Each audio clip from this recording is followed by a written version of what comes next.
అమరావతి రైతులను అన్ని విధాలుగా ఆదుకుంటామని సీఎం చంద్రబాబు భరోసానిచ్చారు. వారు ఆవేదన తాను అర్థం చేసుకున్నట్లు చెప్పారు. తాజాగా అమరావతిలో పర్యటించిన సీఎం చంద్రబాబు ఇక్కడ నిర్మించిన 7 అంతస్తుల మున్సిపల్ శాఖ కేంద్రం కార్యాలయాన్ని కూడా ప్రారంభించారు. అయితే దీనికి ముందు ఆయన అమరావతి రైతులతో ప్రత్యేకంగా మాట్లాడారు. తమను పట్టించుకోవడం లేదని, న్యాయం చేయడం లేదని ఆవేదన వ్యక్తం చేస్తూ ఇక్కడి రైతులు ఉద్యమానికి సిద్ధమైన విషయం తెలిసిందే. ఈ క్రమంలో రైతులతో మాట్లాడిన చంద్రబాబు వారికి భరోసా కల్పించారు. ప్రస్తుతం రాష్ట్రం ఆర్థికంగా ఇబ్బందుల్లో ఉందని, త్వరలోనే రైతులకు ఇవ్వవలసిన ప్రయోజనాలు ఇస్తామని చెప్పారు. ఎవరూ అధైర్యపడవద్దని ఆయన సూచించారు. ముఖ్యంగా ప్రతిపక్ష పార్టీలు చెబుతున్న మాటలు విని ప్రభుత్వాన్ని అపార్థం చేసుకోవద్దని సూచించారు. ప్రభుత్వాన్ని ఇబ్బందుల్లో పెట్టేందుకు కొన్ని శక్తులు పనిచేస్తున్నాయని, వాటి వలలో పడవద్దని పరోక్షంగా వైసీపీని ఉద్దేశించి సీఎం చంద్రబాబు వ్యాఖ్యానించారు.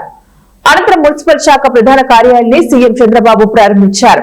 దీనికి సంబంధించి భూములిచ్చిన రైతులతో కలిసి భవనాన్ని ప్రారంభించిన ఆయన రాజధాని పనులు రీస్టార్ట్ అయ్యాక ప్రారంభమైన తొలి ప్రభుత్వ భవనం ఇదేనని వ్యాఖ్యానించారు. ఇది రైతుల త్యాగంతో ఏర్పాటు చేసుకున్న నిర్మాణమని, వారి సేవలను, వారి త్యాగాలను ఈ ప్రభుత్వం ఎప్పటికీ గుర్తు పెట్టుకుంటుందని చెప్పారు.